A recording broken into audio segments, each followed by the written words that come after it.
Kodagu channel ವಾರ್ತೆಗಳ ಪ್ರಾಯೋಜಕರು Muliya Keshav Bhat and sons, ಚಿನ್ನಾಭರಣಗಳ ಬೃಹತ್ ಮಳಿಗೆ, ಮಡಿಕೇರಿ, ಗೋಣಿಕೊಪ್ಪ, ಪುತ್ತೂರು, ಬೆಳ್ತಂಗಡಿ, ಬೆಂಗಳೂರು. ಹೋಮ್ಸ್ಕೇಪ್ ಫರ್ನಿಚರ್ಸ್, ಕೊಡಗಿಗೆ ಸಮೀಪದ ವಿಶಾಲವಾದ ಮಳಿಗೆ, ಪಯ್ಯಾವೂರ್, ಕೇರಳ. ಶಾರದಾ ಜ್ಯುವೆಲರ್ಸ್, ಕೊಡಗಿನ ಸಾಂಪ್ರದಾಯಿಕ ಆಭರಣಗಳ ಬೃಹತ್ ಮಳಿಗೆ, Arasu road, Mysuru. A to Z supermarket, Vishwamanava double road, Kuvempu Nagar, Mysuru. SLV Promax, corn mix and corn products, Kushalnagar. Prashanth furnitures, ನಿಮ್ಮ ಅಂದದ ಮನೆಗೆ ಚಂದದ ಪೀಠೋಪಕರಣಗಳ ಮಳಿಗೆ, ಇಂಡಸ್ಟ್ರಿಯಲ್ ಏರಿಯಾ, ಮಡಿಕೇರಿ. ಫ್ಯಾಬಿನ್ಸ್ ಫ್ಯಾಮಿಲಿ ರೆಸ್ಟೋರೆಂಟ್, ಬೆಕಾಚಿ resto cafe, always cell tower, Kohinoor ರಸ್ತೆ, ಮಡಿಕೇರಿ. ಮಡಿಕೇರಿ ಶಾಸಕ ಡಾಕ್ಟರ್ ಮಂತ್ರಗೌಡ ಅವರ ಸೋಮವಾರಪೇಟೆಯ ಸ್ವಗ್ರಹಕ್ಕೆ ಸುತ್ತೂರು ವೀರಸಿಂಹಾಸನ ಪೀಠದ ಜಗದ್ಗುರು ಶಿವರಾತ್ರಿ ದೇಶಿಕೇಂದ್ರ ಸ್ವಾಮೀಜಿ ಆಗಮಿಸಿದರು. ಸೋಮವಾರಪೇಟೆಗೆ ಆಗಮಿಸುತ್ತಲೇ ಕಕ್ಕೆಹೊಳೆ ಬಳಿ ಇರುವ ಕಾಯಕ ಯೋಗಿ ಬಸವಣ್ಣನವರ ಪ್ರತಿಮೆಗೆ ಮಾಲಾರ್ಪಣೆ ಮಾಡಿ ಕಳಸ ಹೊತ್ತ ಮಹಿಳೆಯರೊಂದಿಗೆ ಭಕ್ತಿಪೂರ್ವಕವಾಗಿ ಮನೆಗೆ ಬರಮಾಡಿಕೊಳ್ಳಲಾಯಿತು.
ಸ್ವಲ್ಪ ಸೈಡ್ ಕೊಡಿ.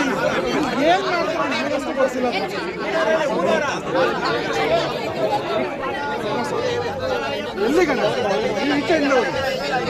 ಸ್ವಲ್ಪ ಬನ್ನಿ ಮೇಡಮ್, ಯಾಕೆ ಸ್ವಲ್ಪ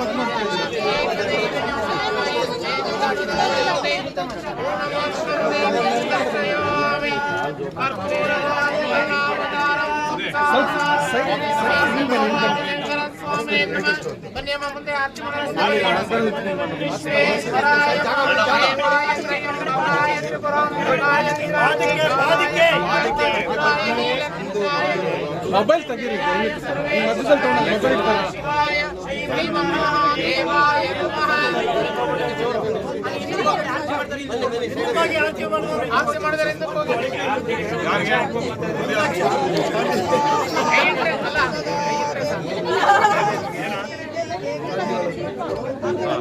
ಎಲ್ಲ ಒಂಚೂರು ಒಳಗೋಗಿ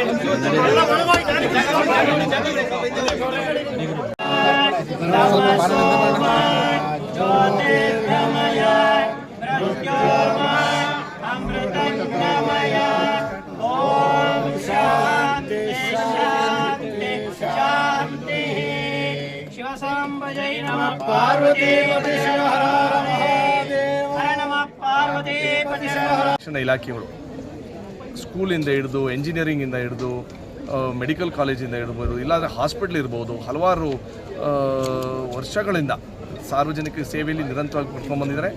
ನನಗೊಂದು ಅದೃಷ್ಟ ಏನು ಅಂತಂದರೆ, ಈ ಸಲ ಆಹ್ವಾನತಲಕ್ಕೆ ನನಗೆ ಒಂದು ಜಾತ್ರೆನ ಅಟೆಂಡ್ ಮಾಡಲಿಕ್ಕೆ ಅವಕಾಶ ಕೊಟ್ಟರು. ಆವತ್ತು ನಾನು ಹೇಳಿದೆ, ಬುದ್ಧಿ ಒಂದು ದಿವಸ ಬರಬೇಕು ಬುದ್ಧಿ ನಮ್ಮ ಕ್ಷೇತ್ರಕ್ಕೆ, ಪ್ಲಸ್ ನಮ್ಮ ಮನೆಗೆ ಬರಲಿಕ್ಕೆ ಸಾಧ್ಯ ಇದ್ರೆ ಬನ್ನಿ ಅಂತ. ನಂತರ 19ನೇ ತಾರೀಕು ಬರ್ತಾಯಿದ್ದೀನಿ, ಅವತ್ತು ನಿಮ್ಮ ಮನೆಗೆ ರೆಡಿ ಮಾಡ್ಕೊಳ್ಳಿ ಅಂತ ಸಂದರ್ಭದಲ್ಲಿ ಪಾಪ ನಮ್ಮ ಜಿಲ್ಲೆಗೆ ಹಾಗೂ ತೊರೆಯೂರು ಮಠಕ್ಕೆ ಫಸ್ಟ್ ಬಂದಂಥ ನಮ್ಮ ಸುತ್ತೂರು ಮಹಾಸ್ವಾಮೀಜಿಯವರು ಅಲ್ಲಿ ಸಾಮೂಹಿಕ ಒಂದು ಪೂಜೆ ನಡೆಸಿ ಭಕ್ತಾದಿಗಳು ಒಂದು ಧಾರ್ಮಿಕ ಕಾರ್ಯಕ್ರಮ ನಡೆಸಿ ಅದ ನಂತರ ನಮ್ಮ ನಿವಾಸಕ್ಕೆ ಬಂದು ನಮಗೆಲ್ಲರಿಗೂ ಆಶೀರ್ವಾದ ಮಾಡೋಂಥ ಸುತ್ತೂರು ಮಹಾಸ್ವಾಮೀಜಿಯವರ ಆಶೀರ್ವಾದ ನಿರಂತರವಾಗಿ ಇಲ್ಲಿ ಸೇರಿದಂತೆ ಎಲ್ಲ ಜನತೆಗೆ ಹಾಗೂ ನಮ್ಮ ಕ್ಷೇತ್ರದ ಎಲ್ಲ ಜನತೆಗೆ ನಿರಂತರವಾಗಿ ಆಶೀರ್ವಾದ ಮಾಡಲಿ ಅಂತ ಹೇಳ್ತಾ, ವಿಶೇಷವಾಗಿ ಅವ್ರು ನಡೆಸೋಂಥ JSS ಮಠಗಳು ಅಂದರೆ ಮಠಕ್ಕೆ ಹೇಳ್ದಂಗೆ ಸಾರ್ವಜನಿಕ ಹಲವಾರು ವಿದ್ಯಾರ್ಥಿಗಳು ನಮ್ಮ ಕೊಡಗಿಂದ ಅಲ್ಲಿ ಹೋಗಿ ಪೇಷಂಟ್ಸ್ಗಳೇ ಆಗಿರ್ಬೋದು, ಇಲ್ಲಾಂದರೆ ವಿದ್ಯಾರ್ಥಿಗಳಾಗಿರ್ಬೋದು ಅನುಕೂಲ ಮಾಡ್ಕೊಂಡವ್ರೆ. ಅವರ ಆಶೀರ್ವಾದ ನಮ್ಮೆಲ್ಲರಿಗೂ ಇರಬೇಕು. ಅವ್ರ ಸಮಸ್ಯೆಗಳು ಹೆಚ್ಚಿನ ಸಂಖ್ಯೆಯಲ್ಲಿ ಬೆಳೀಲಿ. ನಾವು ನಿರಂತರವಾಗಿ ಅವ್ರ ಭಕ್ತಾದಿಯಾಗಿ ನಮ್ಮ ಕಡೆಯಿಂದ ಏನು ಅಲಿಲ್ ಸೇವೆ ಮಾಡಬೇಕು ಅಂತ ಅವ್ರ ಪರವಾಗಿ ನಾವು ನಿತ್ಯ ನಿಲ್ತೀವಂತ ನಿಮಗೆ ಅದೇ ರೀತಿಯಲ್ಲಿ ಹಲವಾರು ಸ್ವಾಮೀಜಿಗಳು ನಮ್ಮ ಜಿಲ್ಲೆ ಭಾಗದಲ್ಲಿ ಪ್ಲಸ್ ಅಕ್ಕಪಕ್ಕದ ಜಿಲ್ಲೆ ಭಾಗದಲ್ಲಿ ಹಲವಾರು ಸ್ವಾಮೀಜಿಗಳು ಇವತ್ತು ಅವ್ರ ಜೊತೆನೂ ಬಂದಿದ್ದಾರೆ. ಅವ್ರದ್ದು ಎಲ್ಲರಿಗೂ ಆಶೀರ್ವಾದ ನಮಗಿರಲಿ ಅಂತ ಹೇಳ್ತಾ, ಬರೋಂಥ ದಿವಸಗಳಲ್ಲಿ ನಮ್ಮ ರೈತರಿಗೆ ಹೆಚ್ಚಿನ ಸಂಖ್ಯೆಯಲ್ಲಿ ರೈತರಿಗೆ, ವಿದ್ಯಾರ್ಥಿಗಳಿಗೆ ಪ್ಲಸ್ ಸಾರ್ವಜನಿಕರಿಗೆ ಒಳ್ಳೆ ಮಳೆನೂ ಆಗಲಿ ಅಂತ ಅವ್ರ ಮುಖಾಂತರ ಬೇಡ್ಕೋತಾ ಪ್ರೋತ್ಸಾಹ ಕೊಟ್ಟಿದ್ದಾರೆ. ಅದೇ ರೀತಿಯಲ್ಲಿ ಎಲ್ಲ ಭಕ್ತಾದಿಗಳು ಹೆಚ್ಚಿನ ಸಂಖ್ಯೆಯಲ್ಲಿ ಬಂದು ಅವ್ರ ಆಶೀರ್ವಾದ ಪಡ್ಕೊಂಡವ್ರೆ. ಇದಾದ ಮೇಲೆ ಇಲ್ಲಿಗಿಂತ ನಾವು ಅಲ್ಲಿ ಹೋಗಿ ಪಡ್ಕೊಳ್ಳೋದು ತುಂಬ ಮುಖ್ಯ. ಅದಕ್ಕೋಸ್ಕರ ನಿಮ್ಮ ಮುಖಾಂತರ ಒಂದ್ಸರಿ ಸುತ್ತೂರು ಮಠಕ್ಕೆ ಜಾತ್ರೆ ಟೈಮಲ್ಲಿ ರಶ್ ಆಗಿರ್ಬೋದು, ಅದರ ಮಿಕ್ಕಿದ ಟೈಮಲ್ಲಿ ಅಲ್ಲಿ ಹೋಗಿ ಒಂದು ಆಶೀರ್ವಾದ ಪಡ್ಕೊಳ್ಳೋಕ್ಕೆ ನಮ್ಮೆಲ್ಲರದ್ದು ಒಂದು ರೀತಿಯಲ್ಲಿ ಜವಾಬ್ದಾರಿ ತೊಗೋಬೇಕು ಅಂತ ಹೇಳ್ತಾ, ಮತ್ತೊಮ್ಮೆ ಈ ಸೇರಿದಂತೆ ಎಲ್ಲ ನಮ್ಮ ಮಡಿಕೇರಿ ಕ್ಷೇತ್ರ ಹಾಗೂ ನಮ್ಮ ಜಿಲ್ಲೆ ವ್ಯಾಪ್ತಿಯ ಎಲ್ಲ ಭಕ್ತಾದಿಗಳಿಗೆ ನಿರಂತರವಾಗಿ ಸುತ್ತೂರು ಸ್ವಾಮೀಜಿಯವರ ಆಶೀರ್ವಾದ ನಿರಂತರವಾಗಿ ನಮ್ಮೆಲ್ಲರಿಗೂ ಇರಲಿ ಅಂತ ಬೇಡ್ತಾರೆ. ಈ ಸಂದರ್ಭ ಬೆಟ್ಟದಪುರ ಮಠದ ಚಂದವೀರ ದೇಶಿಕೇಂದ್ರ ಸ್ವಾಮೀಜಿ, ಗಾವಡಗೆರೆ ಮಠದ ನಟರಾಜ ಸ್ವಾಮೀಜಿ, ಹಾಸನ ತಣ್ಣೀರು ಹಳ್ಳ ಮಠದ ವಿಜಯಕುಮಾರ ಸ್ವಾಮೀಜಿ, ಚಿಲುಮೆ ಮಠದ ಜಯದೇವ ಸ್ವಾಮೀಜಿ, ವಿರಾಜಪೇಟೆ ಅರಮೇರಿ ಮಠದ ಶಾಂತಮಲ್ಲಿಕಾರ್ಜುನ ಸ್ವಾಮೀಜಿ, ಕೊಡ್ಲಿಪೇಟೆ ಕಿರಿಕೊಡ್ಲಿ ಮಠದ ಸದಾಶಿವ ಸ್ವಾಮೀಜಿ, ಕೆಸವತ್ತೂರು ಮಠದ ಬಸವರಾಜೇಂದ್ರ ಸ್ವಾಮೀಜಿ, ಕಲ್ಲು ಮಠದ ಮಹಾಂತ ಸ್ವಾಮೀಜಿ, ಸೋಮರಪೇಟೆಯ ನಿಶ್ಚಲ ನಿರಂಜನ ಸ್ವಾಮೀಜಿ, ಮನೆಹಳ್ಳಿ ಮಠದ ಇಮ್ಮಡಿ ಶಿವಲಿಂಗ ಸ್ವಾಮೀಜಿ ಹಾಗೂ ಕ್ಷೇತ್ರದ ಜನ ನೂರಾರು ಸಂಖ್ಯೆಯಲ್ಲಿ ಪಾಲ್ಗೊಂಡಿದ್ದರು. ವಿರಾಜಪೇಟೆ ಶಾಸಕರು ಹಾಗೂ ಮುಖ್ಯಮಂತ್ರಿಗಳ ಕಾನೂನು ಸಲಹೆಗಾರ ಅಜ್ಜಿಕುಟ್ಟಿರ ಎಸ್ ಪೊಂದಣ್ಣವರು ಹಾಗೂ ಕೊಡಗು ಜಿಲ್ಲಾ ಕಾಂಗ್ರೆಸ್ ಅಧ್ಯಕ್ಷ ತೀತೀರ ಧರ್ಮಜ ಉತ್ತಪ್ಪ ಅವರ ಉಪಸ್ಥಿತಿಯಲ್ಲಿ ಕೊಡಗು ಅರೆಭಾಷೆ ಗೌಡ ಸಮುದಾಯದ ವತಿಯಿಂದ ಮಾನ್ಯ ಮುಖ್ಯಮಂತ್ರಿಗಳಾದ ಸಿದ್ದರಾಮಯ್ಯ ಅವರಿಂದ ಹಾಗೂ ಕಂದಾಯ ಸಚಿವರಾದ ಕೃಷ್ಣ ಬೈರೇಗೌಡ ಅವರಿಂದ ಬೆಂಗಳೂರಿನಲ್ಲಿ ಸನ್ಮಾನಿಸಿ ಗೌರವ ಅರ್ಪಣೆ ಮಾಡಲಾಯಿತು. ಇತ್ತೀಚೆಗೆ ಬೆಂಗಳೂರಿನಲ್ಲಿ ಜರುಗಿದ ಅರೆಭಾಷೆ ಗೌಡ ಸಮುದಾಯದ ಸಮಾರಂಭದಲ್ಲಿ ನೀಡಿದ ಆಶ್ವಾಸನೆಯಂತೆ ಮಾನ್ಯ ಮುಖ್ಯಮಂತ್ರಿಗಳು ಅರೆಭಾಷೆ ಗೌಡ ಸಮುದಾಯದ ಸಂಸ್ಕೃತಿ, ಶೈಕ್ಷಣಿಕ ಹಾಗೂ ಕ್ರೀಡಾ ಕೇಂದ್ರ ಸ್ಥಾಪನೆ ಉದ್ದೇಶಕ್ಕಾಗಿ ಮಡಿಕೇರಿ ತಾಲೂಕು ಮದೆ ಗ್ರಾಮದ ಕಾಟಕೇರಿ ಬಳಿ 6 ಎಕರೆ ಜಾಗ ಮಂಜೂರು ಮಾಡಲು ಸಚಿವ ಸಂಪುಟದಲ್ಲಿ ಅನುಮೋದನೆ ನೀಡಿರುವುದನ್ನು ಇಲ್ಲಿ ಸ್ಮರಿಸಬಹುದು. ಅದಲ್ಲದೆ ದಶಕಗಳಿಂದ ಕೊಡಗಿನ ಜನತೆಯಿಂದ ಕಾಡ್ತಾ ಇದ್ದ ಅತ್ಯಂತ ಜಟಿಲವಾದ ಜಂಬಾಬಾಣೆ ಸಮಸ್ಯೆಯ ಪರಿಹಾರಕ್ಕಾಗಿ ಕರ್ನಾಟಕ ರಾಜ್ಯ ಕಂದಾಯ ಮಸೂದೆ 2025ರ ತಿದ್ದುಪಡಿ ವಿಧೇಯಕವೊಂದ ಅನುಮೋದನೆ ನೀಡಿರುವುದಕ್ಕಾಗಿ ಮಾನ್ಯ ಮುಖ್ಯಮಂತ್ರಿಗಳಿಂದ ಕಾವೇರಿ ನಿವಾಸದಲ್ಲಿ ಸನ್ಮಾನ ಮಾಡಲಾಯಿತು. ಇದೇ ಸಂದರ್ಭ ಕಂದಾಯ ಸಚಿವರಿಂದ ಅವರ ನಿವಾಸದಲ್ಲಿ ಭೇಟಿ ಮಾಡಿ ಗೌರವಾರ್ಪಣೆ ಸಲ್ಲಿಸಿ ಸಭೆ ನಡೆಸಲಾಯಿತು. ಅರೆಭಾಷೆ ಗೌಡ ಸಮುದಾಯದ ಪ್ರಮುಖರಾದ ಕೊಲ್ಯದ ಗಿರೀಶ್, ಸೂರ್ತಲೆ ಸೋಮಣ್ಣ, ಪುಳಕಂಡ ಸಂದೀಪ್, ಕಾಳೆರಂಬನ ನಂದ, ಪೊಂದಚ್ಚನ ಮಧು, ಕೊಂಬನ ಪ್ರವೀಣ್, ನಂಗಾರು ನಾಣಯ್ಯ, ಪಾಡ್ತೇಳೆ ಪಳಂಗಪ್ಪ, ಪೈಕೇರ ಮನೋಹರ್, ಅಮೆ ಸೀತಾರಾಮ್, ಪೇರಿಯನ ಘನಶ್ಯಾಮ್, ಮೂಲೆಮಜಲು ಅಮಿತಾ, ಚೊಕ್ಕಾಡಿ ಪ್ರೇಮ ರಾಘವಯ್ಯ ಮತ್ತಿತರ ಪ್ರಮುಖರು ಪಾಲ್ಗೊಂಡಿದ್ದರು. ವಿಶೇಷ ಆರ್ಥಿಕ ದುರ್ಬಲ ವರ್ಗದ ಆರ್ಥಿಕ ಮಿತಿ 8 ಲಕ್ಷಕ್ಕೆ ನಿಗದಿಪಡಿಸಿರುವ ಸರ್ಕಾರ ಬಿಪಿಎಲ್ ಪಡಿತರ ಕಾರ್ಡ್ ಪಡೆಯಲು 125 ಲಕ್ಷದ ಒಳಗೆ ಆದಾಯ ಹೊಂದಿರುವವರು ಮಾತ್ರ ಬಡವರು ಅಂತ ನಿಯಮ ಜಾರಿ ಮಾಡಿರುವುದು ನಾಗರಿಕ ಸೇವೆಯ ಪರಿಕಲ್ಪನೆಗೆ ವಿರುದ್ಧವಾಗಿದೆ ಎಂದು ಸೋಷಿಯಲ್ ಡೆಮೊಕ್ರಾಟಿಕ್ ಪಾರ್ಟಿ ಆಫ್ ಇಂಡಿಯಾದ ಜಿಲ್ಲಾಧ್ಯಕ್ಷ ಅಮೀನ್ ಮೊಯ್ಸಿನ್ ಹೇಳಿದ್ದಾರೆ. ನಾಗರಿಕ ಸೇವೆ ಬಡತನ ನಿರ್ಮೂಲನೆ, ಆಹಾರ, ಆರೋಗ್ಯ ಭದ್ರತೆ, ಶಿಕ್ಷಣ, ಉದ್ಯೋಗಕ್ಕೆ ಉತ್ತೇಜನ ಪ್ರತಿ ಸರ್ಕಾರದ ಜವಾಬ್ದಾರಿಯಾಗಿದೆ. ಜೊತೆಗೆ ಕಲ್ಯಾಣ ರಾಜ್ಯದ ಪರಿಕಲ್ಪನೆಗೆ ಒತ್ತು ಕೊಟ್ಟು ನಾಗರಿಕ ಸೇವೆಗೆ ಸರ್ಕಾರಗಳು ಮುತುವರ್ಜಿ ವಹಿಸಬೇಕು. ಆದರೆ ವಿಶೇಷ ಆರ್ಥಿಕ ದುರ್ಬಲ ವರ್ಗದ ಆರ್ಥಿಕ ಮಿತಿ 8 ಲಕ್ಷಕ್ಕೆ ನಿಗದಿಪಡಿಸಿರುವ ಸರ್ಕಾರ ಬಿಪಿಎಲ್ ಪಡಿತರ ಕಾರ್ಡ್ ಪಡೆಯಲು 125 ಲಕ್ಷದ ಒಳಗೆ ಆದಾಯ ಹೊಂದಿರುವವರು ಮಾತ್ರ ಬಡವರು ಅಂತ ನಿಯಮ ಜಾರಿ ಮಾಡಿರುವುದು ನಾಗರಿಕ ಸೇವೆಯ ಪರಿಕಲ್ಪನೆಗೆ ವಿರುದ್ಧವಾಗಿದೆ. ಉಚಿತ ಗ್ಯಾರಂಟಿ ಯೋಜನೆಯಿಂದ ನೆಪವಾಗಿ ಇಟ್ಟುಕೊಂಡು ಅರ್ಹ ಬಿಪಿಎಲ್ ಕಾರ್ಡ್ಗಳಿಂದ ಆದಾಯ ತೆರಿಗೆ ಸಲ್ಲಿಕೆಯ ನೆಪವನ್ನು ಮುಂದಿಟ್ಟುಕೊಂಡು ಬಡವರ ಬಿಪಿಎಲ್ ಕಾರ್ಡ್ಗಳಿಂದ ರದ್ದುಗೊಳಿಸಲಾಗ್ತಾ ಇದೆ. ಈಗಾಗಲೇ ಜಿಲ್ಲೆಯಲ್ಲಿ 4500 ಬಿಪಿಎಲ್ ಕಾರ್ಡ್ಗಳಿಂದ ರದ್ದುಗೊಳಿಸಲಾಗಿದೆ. ಈ ಪ್ರಕ್ರಿಯೆ ಮುಂದುವರಿಸ್ತಾ ಇರುವುದು ಸರಿಯಲ್ಲ. ರದ್ದುಗೊಳಿಸಿದ ಬಿಪಿಎಲ್ ಕಾರ್ಡ್ಗಳಿಂದ ಮರಳಿ ನೀಡಬೇಕೆಂದು ಒತ್ತಾಯಿಸಿದರು. 2026-27ರ ಕರ್ನಾಟಕ ಬಜೆಟ್ನಲ್ಲಿ ಕೊಡಗಿನ ಅಭಿವೃದ್ಧಿಗೆ 500 ಕೋಟಿಗಳ ವಿಶೇಷ ಪ್ಯಾಕೇಜ್ ಅನ್ನು ಘೋಷಣೆ ಮಾಡಬೇಕು. ಪ್ರವಾಸೋದ್ಯಮದ ಅಭಿವೃದ್ಧಿಗೆಂದು 2,500 ಕೋಟಿ ಬಿಡುಗಡೆಗೊಳಿಸಬೇಕು. ಕೊಡಗಿಗೆ ಅತಿ ಅಗತ್ಯವಾಗಿರುವ ರೈಲು ಸಂಪರ್ಕವೊಂದ ಕೇಂದ್ರ ಹಾಗೂ ರಾಜ್ಯದ ಪ್ರತಿಷ್ಠೆಯ ಕಿತ್ತಾಟದಿಂದ ಕೈಬಿಡಲಾಗಿದೆ. ಈ ಬಜೆಟ್ನಲ್ಲಿ ಕೊಡಗಿಗೆ ರೈಲು ಸಂಪರ್ಕಕ್ಕಾಗಿ ಬೇಕಿರುವ ಅನುದಾನವೊಂದ ಕರ್ನಾಟಕ ಸರ್ಕಾರ ಮೀಸಲಿಟ್ಟು ಪ್ರಾರಂಭಿಸಬೇಕಾಗಿ ಕೇಂದ್ರದ ಎಲ್ಲ ಸಹಕಾರಕ್ಕೆ ಕೊಡಗಿನ ಲೋಕಸಭಾ ಸದಸ್ಯರು ಪ್ರಯತ್ನಿಸಬೇಕು. ತುರ್ತು ಆರೋಗ್ಯ ಸೇವೆಗಾಗಿ ಏರ್ ಆಂಬ್ಯುಲೆನ್ಸ್ ನೀಡಬೇಕು. ಜಿಲ್ಲೆಯಲ್ಲಿ ಮಲ್ಟಿ ಸ್ಪೆಷಾಲಿಟಿ ಆಸ್ಪತ್ರೆಗಾಗಿ ಅನುದಾನ ಮೀಸಲಿಡಬೇಕು. ವನ್ಯಜೀವಿ ಮತ್ತು ಮಾನವ ಸಂಘರ್ಷಣೆಯಿಂದಾಗಿ ಪ್ರಾಣಹಾನಿ ಮತ್ತು ಕೃಷಿ ನಷ್ಟ ಸಂರಕ್ಷಿಸಲು ವಿಶೇಷ ಅನುದಾನ ಹಾಗೂ ಶಾಶ್ವತ ಪರಿಹಾರ ಸೂತ್ರ ಕಂಡುಕೊಳ್ಳಬೇಕು. ಕಾವೇರಿ ನದಿ ಕಲ್ಮಶ ತಡೆಗಟ್ಟಲು ಯೋಜನೆ ರೂಪಿಸಬೇಕು. ರೈತರ ಭೂಮಿಯನ್ನು ಸಿ ಮತ್ತು ಡಿ ವೃತ್ತಿಗೆ ತಂದು ಸೆಕ್ಷನ್ 4 ಅಡಿಯಲ್ಲಿ ಸರ್ವೆಗೆ ಮುಂದಾಗಿರುವ ಪ್ರಕ್ರಿಯೆಯಿಂದ ಕೈಬಿಟ್ಟು ಇದರಿಂದಾಗುವ ಸಮಸ್ಯೆ ನಿವಾರಣೆ ಆಗುವವರೆಗೂ ನೊಂದ ರೈತರಿಗೆ 25,000 ಮಾಸಿಕ ಮಾಶಾಸನ ಜಾರಿ ಮಾಡಬೇಕು. ಮಡಿಕೇರಿ ನಗರ ನಿವೇಶನ ರಹಿತ ನಿವಾಸಿಗಳಿಗೆ ನಿವೇಶನ ಗುರುತಿಸಿ ಸೌಲಭ್ಯ ಒದಗಿಸಬೇಕು. ಅಲ್ಪಸಂಖ್ಯಾತರ ಅಭಿವೃದ್ಧಿಗಾಗಿ 15,000 ಕೋಟಿ ಮೀಸಲಿಡಬೇಕು. ಕಳೆದ 2 ವರ್ಷಗಳಲ್ಲಿ ಘೋಷಿತ ಹಲವಾರು ಯೋಜನೆಗಳು ಸಮರ್ಪಕವಾಗಿ ಜಾರಿಯಾಗದಿರುವುದು ಆತಂಕಕಾರಿಯಾಗಿದೆ. ಚುನಾವಣಾ ಪ್ರಣಾಳಿಕೆಯಲ್ಲಿ ಘೋಷಿಸಲಾದ 134 ಭರವಸೆಗಳನ್ನು ಈ ಬಾರಿಯ ಬಜೆಟ್ನಲ್ಲಿ ಸಮಗ್ರವಾಗಿ ಈಡೇರಿಸುವ ಮೂಲಕ ಸರ್ಕಾರ ತನ್ನ ಬದ್ಧತೆಯಿಂದ ಪ್ರದರ್ಶಿಸಬೇಕೆಂದು ಒತ್ತಾಯಿಸಿದರು. ಮಡಿಕೇರಿ ನಗರದಲ್ಲಿ ತಲೆದೋರಿರುವ ಹಲವು ಸಮಸ್ಯೆಗಳಿಗೆ ಪರಿಹಾರ ಕಂಡುಕೊಳ್ಳುವಲ್ಲಿ ನಗರಸಭೆ ಆಡಳಿತ ವಿಫಲಗೊಂಡಿದೆ. ಮಡಿಕೇರಿ ನಗರದ ಬಹುತೇಕ ರಸ್ತೆಯ 2 ಬದಿಗಳಲ್ಲಿ ಅಮೃತ್ 2.0 ನೀರಿನ ಪೈಪ್ ಅಳವಡಿಸಲು ಅಗೆದಿದ್ದು ನಗರ ಪೂರ್ತಿ ಧೂಳು ಆವರಿಸಿಕೊಂಡಿದೆ. ಹೆಚ್ಚಿನ ರಸ್ತೆಗಳು ಓಡಾಡದ ಸ್ಥಿತಿಯಲ್ಲಿದೆ. ಆಡಳಿತ ಪಕ್ಷ ಕಳೆದ 10 ತಿಂಗಳಲ್ಲಿ ಕೇವಲ 4 ಸಾಮಾನ್ಯ ಸಭೆಯನ್ನು ಕರೆಯಲಾಗಿ 4 ಸ್ಥಾಯಿ ಸಮಿತಿ ರಚನೆಯಾಗಿ 2 ತಿಂಗಳಾದರೂ ಒಂದೇ ಒಂದು ಸಭೆಯನ್ನ ಕರೆಯಲಿಲ್ಲ. ಒಟ್ಟಾರೆ ಕಳೆದ 5 ತಿಂಗಳ ಆಡಳಿತ ನಡೆಸಿದ ಬಿಜೆಪಿ ಪಕ್ಷ ನಗರದ ಅಭಿವೃದ್ಧಿಪಡಿಸುವ ಸುವರ್ಣ ಅವಕಾಶವನ್ನು ಕಳೆದುಕೊಂಡಿದೆ. ತನ್ನ ಸ್ವಾರ್ಥತೆ, ಭಿನ್ನಾಭಿಪ್ರಾಯ, ಬಣ ರಾಜಕೀಯದಿಂದಾಗಿ ನಗರದ ಜನತೆ ತಮಗೆ ದಕ್ಕಬೇಕಾದ ಮೂಲ ಸೌಕರ್ಯದಿಂದ ವಂಚಿತರಾಗಿದ್ದಾರೆ. ಬಿಜೆಪಿ ಆಡಳಿತ ಅವಧಿಗಿಂತ ಹೆಚ್ಚಾಗಿ ಜಿಲ್ಲಾಧಿಕಾರಿಯ ಆಡಳಿತ ಅವಧಿ ಹೆಚ್ಚು ಅಭಿವೃದ್ಧಿ ಕಂಡಿದೆ ಎಂದರು. ಆರ್ಥಿಕ ಸ್ಥಿತಿಯಲ್ಲಿ ನೊಂದಿರತಕ್ಕಂತಹ ಸಮಾಜದ ಕಲ್ಯಾಣಕ್ಕಿರ್ತಕ್ಕಂತಹ ಪ್ರಗತಿದಾಯವಾಗಿರ್ತಕ್ಕಂಥ ಒಂದು ಪತ್ರ, ಒಂದು ತಿಂಗಳಿಗೆ 5 ಕೆಜಿ ಅಕ್ಕಿ ಮತ್ತು ದವಸ ಧಾನ್ಯಗಳ ವಿಚಾರಕ್ಕೆ ಮಾತ್ರ ಮೀಸಲಾಗಿಲ್ಲ. ಆರೋಗ್ಯದ ವಿಚಾರ ಬಂದಾಗ ಒಂದು ಹಾರ್ಟ್ ಆಪರೇಷನ್ಗೆ ಹೋದಾಗ, ಯಾರಾದರೂ ಹೃದಯ ಸಮಸ್ಯೆಗೆ ಒಳಪಟ್ಟು ಶಸ್ತ್ರಚಿಕಿತ್ಸೆಗೆ ಹೋದಾಗ ಖಾಸಗಿ ಆಸ್ಪತ್ರೆಯಲ್ಲಿ 5 ರಿಂದ 10 ಲಕ್ಷ ರೂಪಾಯಿ ಅವರಿಂದ ಹಣವನ್ನು ಪಡ್ಕೊಳ್ತಾರೆ. ಬಡವರು BPL ಕಾರ್ಡ್ ಇರೋದು ಉಚಿತವಾಗಿ ಆಗುವಂತಹ ಸೌಲಭ್ಯಗಳಿವೆ. ಆರೋಗ್ಯದ ಸಮಸ್ಯೆ ಇನ್ನಿತರ ಎಲ್ಲ ವಿಚಾರಧಾರೆಗಳಿಗೂ ಕೂಡ ಆ ಸೌಲಭ್ಯ ಕಾರ್ಡ್ಗಳು ಬಹಳ ಉಪಯೋಗಕ್ಕೆ ಬರುತ್ತೆ. ಆದರೆ ಇವತ್ತು ಅಂಥ ವಿಚಾರಗಳು ಇರುವಾಗಲೂ ಸರ್ಕಾರ ಆರ್ಥಿಕ ವಿಶೇಷ ಇದಕ್ಕೆ ಆರ್ಥಿಕ ವಿಶೇಷ ಸಮಾಜಕ್ಕೆ ಒಳಪಡುವಂತಹ ವ್ಯಕ್ತಿಗಳಿಗೆ, ಆ ಸಮಾಜಕ್ಕೆ 8 ಲಕ್ಷದ ಮಿತಿಯನ್ನ ನಿಗದಿ ಮಾಡಿ ಅವರಿಗೆಲ್ಲ ಸೌಲಭ್ಯಗಳು ಮೀಸಲಾತಿಗಳನ್ನು ಕೊಡ್ತಾ ಇರುವಾಗ ಬಡವರ ಆರ್ಥಿಕ ಸ್ಥಿತಿಯನ್ನು ಯಾಕೆ 1.25 ಲಕ್ಷಕ್ಕೆ ಅದನ್ನು ಮಿತಿಗೊಳಿಸಿದ್ದಾರೆ? ಆದಾಯ ತೆರಿಗೆ GST ಹೇಳುವಂತಹ ನೆಪವನ್ನು ಇಟ್ಟುಕೊಂಡು ಒಬ್ಬ ಮನುಷ್ಯನು ಈಗ ಏನಾದರೂ ಒಂದು ಗಾಡಿ ಇಲ್ಲದವನು ಯಾರಿದ್ದಾರೆ, ಒಂದು 2 ವೀಲರ್ ಖರೀದಿ ಮಾಡಲಿಕ್ಕೆ ಆರ್ಥಿಕ ಸ್ಥಿತಿ ಯಾರಿಗೂ ಕೂಡ ಇರೋದಿಲ್ಲ.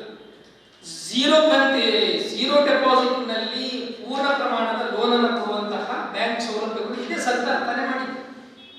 ಆಗ ಅವರಿಗೆ ಯಾವ ಬ್ಯಾಂಕಿಗೂ ಹೋದ್ರು ಆದಾಯದ ಪತ್ರವನ್ನು ಕೇಳ್ತಾರೆ, ಇನ್ಕಮ್ ಟ್ಯಾಕ್ಸ್ ರಿಟರ್ನ್ಸ್ ಅನ್ನು ಕೇಳ್ತಾರೆ.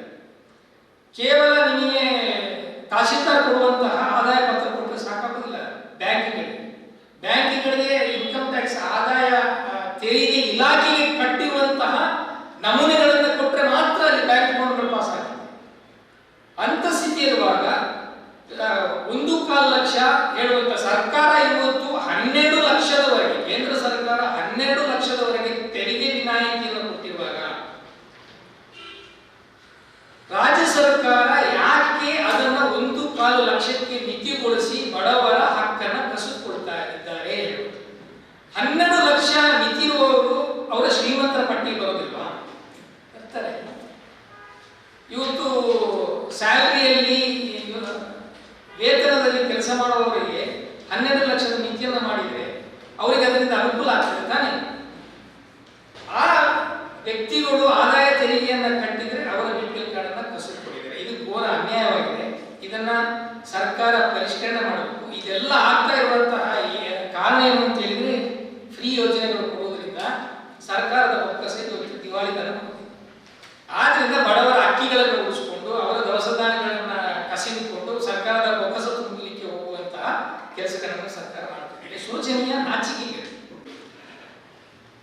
ಕ್ಷೇತ್ರದ ಅಭಿವೃದ್ಧಿ ಬೇಕಾದಷ್ಟು ಮಾಡದಿದ್ದರೂ ಸಹ ಬಹಳ ನಿರೀಕ್ಷೆಯನ್ನಿಟ್ಟುಕೊಂಡು ಜನತೆ ಒಂದು ಯುವ ನಾಯಕ, ಒಂದು ವಿದ್ಯಾವಂತ ಅಂತೇಳಿ ಕಾಂಗ್ರೆಸ್ ಪಕ್ಷದ ಮಂತರ್ಗೌಡರನ್ನು ಮಡಿಕೇರಿ ಕ್ಷೇತ್ರದಲ್ಲಿ ಆಯ್ಕೆ ಮಾಡಿದ್ದಾರೆ. ಯಾವುದೇ ಜನಪರ ಅಭಿವೃದ್ಧಿ ಯೋಜನೆಗಳನ್ನು ಇಲ್ಲಿವರೆಗೂ ರೂಪಿಸದೆ ತಾವು ಮಾತನಾಡೋದು ಕೇವಲ ಇನ್ನು ಚುನಾವಣೆ ಹತ್ತಿರ ಬರ್ತಾ ಇರುವ ಸಂದರ್ಭದಲ್ಲಿ ಈಗಾಗಲೇ ಸಂಘ ಪರಿವಾರದ 100ನೇ ವಾರ್ಷಿಕೋತ್ಸವಕ್ಕೆ ಹೋಗಿ ಅಲ್ಲಿ ಅವರು ತಮ್ಮ ಏನು ಅವರ ದ್ವಂದ್ವ ನೀತಿಯನ್ನು ಪ್ರದರ್ಶಿಸಿದ್ದಾರೆ. ಇದು ಖಂಡನೀಯ. ಯಾಕೆ ಹೇಳಿದರೆ, ಏನು ಈ ಕೊಡಗಿನ ಜನತೆ ಜಾತ್ಯತೀತರಾಗಿ ಇವರಿಗೆ ಮತದಾನವನ್ನು ನೀಡಿದ್ದಾರೆ. ಈ ಮತದಾರರನ್ನು ಹೀಗೆ ಮಾಡಿದ ಅನ್ಯಾಯವಾಗಿರುತ್ತದೆ. ಈ ಕೂಡಲೇ ಈ ಮತದಾರರಲ್ಲಿ ಶಾಸಕರು ಕ್ಷಮೆಯನ್ನು ಕೇಳಬೇಕು ಈ ಸಂದರ್ಭದಲ್ಲಿ ನನಗೆ.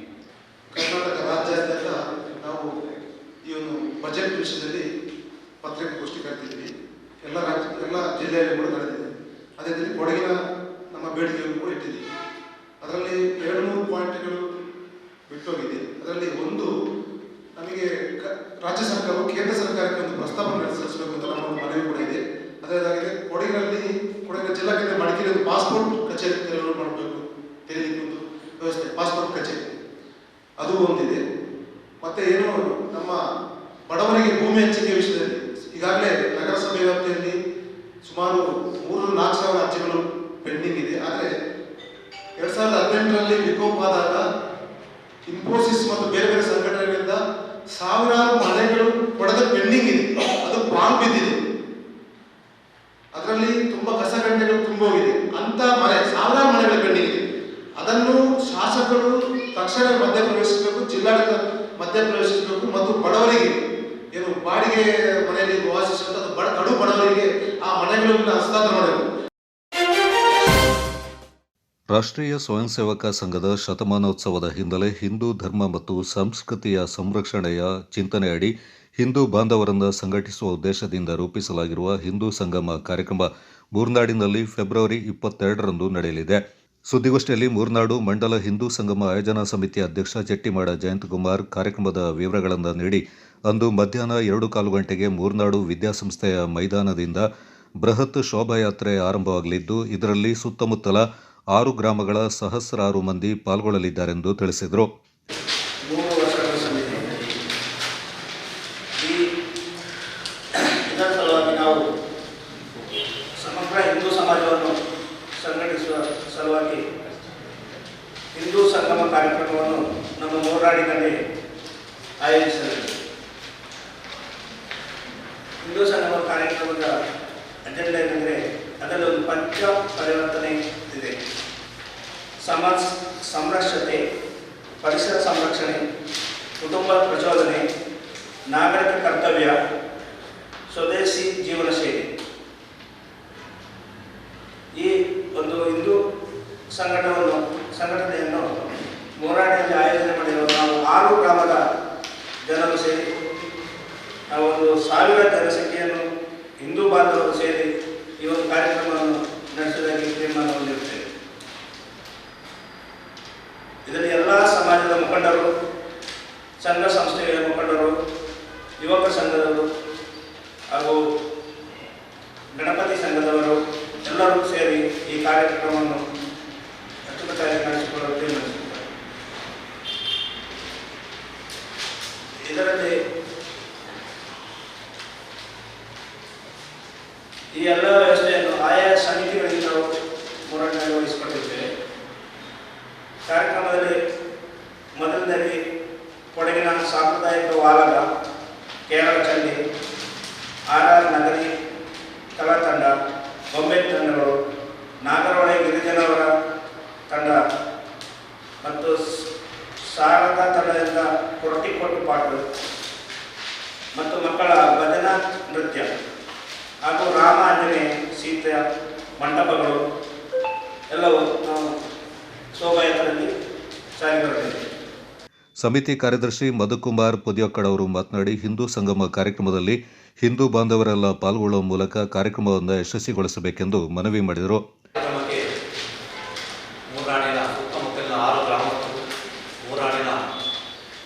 ಸ್ಥಳೀಯರು ಹಾಗೂ ಕೊಡಗಿನ ಎಲ್ಲ ಹಿಂದೂ ಬಾಂಧವರು ಈ ಕಾರ್ಯಕ್ರಮಕ್ಕೆ ಭಾಗವಹಿಸಿ ಈ ಕಾರ್ಯಕ್ರಮವನ್ನು ಯಶಸ್ವಿಗೊಳಿಸಬೇಕು ಅಂತ ನಿಮ್ಮ ಒಟ್ಟು ನಾನು ಕೇಳ್ಕೊಳ್ತೇನೆ.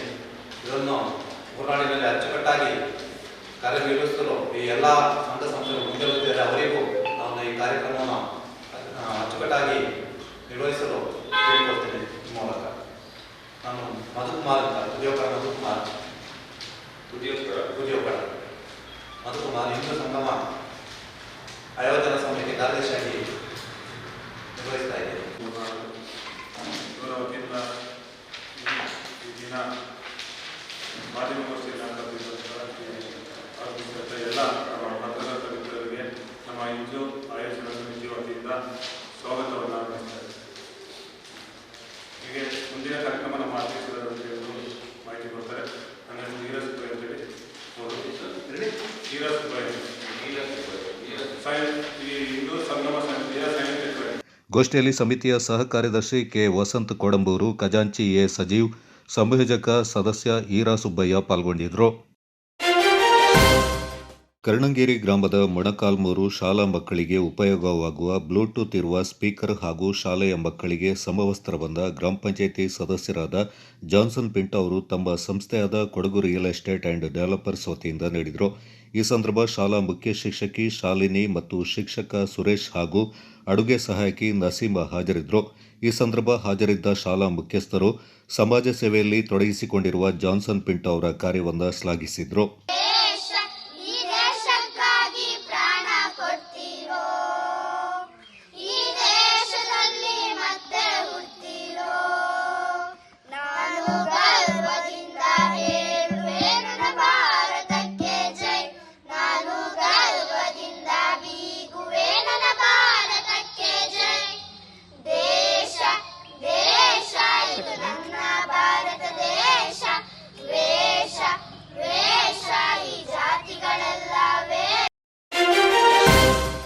ಕೊಡಗು ಜಿಲ್ಲಾ ನಿವೃತ್ತ ಪೊಲೀಸ್ ಕ್ಷೇಮಾಭಿವೃದ್ಧಿ ಸಂಘದಿಂದ ನೀಡಲಾಗ್ತಾ ಇದ್ದ ಮರಣ ನಿಧಿಯ ಮೊತ್ತ 5,000ರಿಂದ 10,000 ರೂಪಾಯಿಗೆ ಏರಿಕೆ ಮಾಡಲಾಗಿದ್ದು, ಸದಸ್ಯರು ಇದರ ಲಾಭ ಪಡೆದುಕೊಳ್ಳುವಂತೆ ಸಂಘದ ಉಪಾಧ್ಯಕ್ಷ ಚೊಕ್ಕಾಡಿ ಎನ್ ಅಪ್ಪಯ್ಯ ಮನವಿ ಮಾಡಿದ್ದಾರೆ.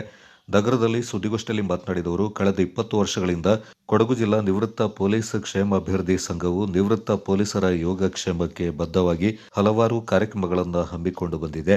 ಸದಸ್ಯರು ಮರಣ ಹೊಂದಿದಾಗ ಮೃತರ ಕುಟುಂಬಕ್ಕೆ ಸಂಘವು ಮರಣ ನಿಧಿಯ ಮೂಲಕ 5,000ರಿಂದ ಅಂತ್ಯಕ್ರಿಯೆಯ ಸಂದರ್ಭ ನೀಡ್ತಾ ಇದೆ. ಈಗ ಇರುವ 5,000ದ ಮೊತ್ತವನ್ನು 10,000ಕ್ಕೆ ಏರಿಕೆ ಮಾಡಲು ಸಂಘ ನಿರ್ಧಾರ ಮಾಡಿದೆ. ಏರಿಕೆಯಾದ ಮೊತ್ತವನ್ನು 2027 ಜನವರಿ 27ರ ನಂತರ ಮರಣ ಹೊಂದುವ ಸದಸ್ಯರ ಕುಟುಂಬಕ್ಕೆ ನೀಡುವ ನಿಯಮವನ್ನು ಜಾರಿಗೆ ತರಲಾಗುವುದೆಂದರು. ಪ್ರತಿ ವರ್ಷ ಮಾರ್ಚ್ 31ರ ಒಳಗೆ ಆರೋಗ್ಯ ಭಾಗ್ಯ ವಿಮಾ ಶುಲ್ಕವನ್ನು ಪಾವತಿಸುವ ಮೂಲಕ ಸದಸ್ಯರು ಆರೋಗ್ಯ ಸೌಲಭ್ಯಗಳನ್ನು ಪಡೆದುಕೊಳ್ಳಬೇಕೆಂದು ಚೊಕ್ಕಾಡಿ ಎನ್ ಅಪ್ಪಯ್ಯ ತಿಳಿಸಿದರು.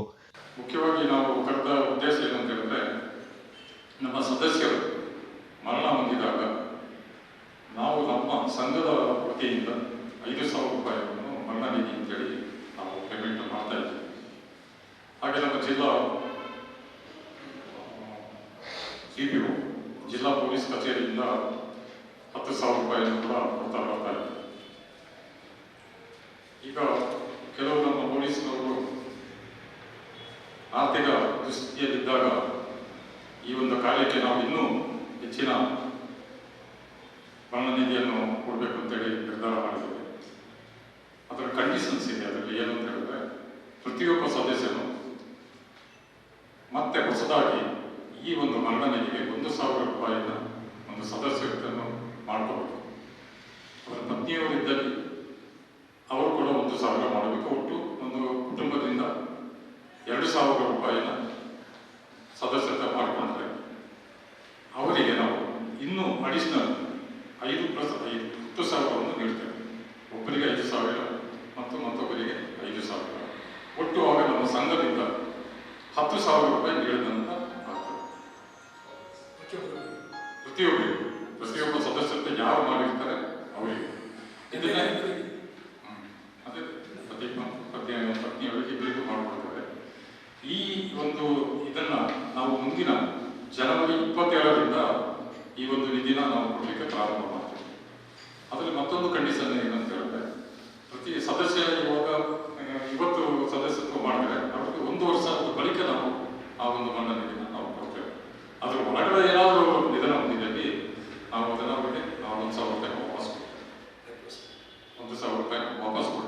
1 ವರ್ಷ ಅದಕ್ಕೆ ಕಾಲಾವಧಿ. ಇವತ್ತೀಗ ಮಾಡ್ತಾ ಇದ್ದಾರೆ. ಫಾರ್ ಎಕ್ಸಾಂಪಲ್ ಇವತ್ತು 19/2/2026 ನಾವು ಅದು ನೆಕ್ಸ್ಟ್ ಮುಂದಿನ ಫೆಬ್ರವರಿಯಲ್ಲಿ ಅವರಿಗೆ ಇದೇ ದಿನಾಂಕದ ಒಳಗಡೆ ಅವರು ತೀರಿಕೊಂಡ್ರೆ ಅವರಿಗೆ ನಾವು 1,000 ವಾಪಸ್ ಕೊಡ್ತೇವೆ. ಅದರ ನಂತರ ನಾವು ಅವರು ತೀರಿಕೊಂಡಲ್ಲಿ 5,000 ಕೊಡ್ತೇವೆ, ಪ್ಲಸ್ 5,000 ನಮ್ಮ ಈ ಇದರಿಂದ 5,000, ನಮ್ಮ ಸಂಘದಿಂದ 5,000, ಒಟ್ಟು 10,000.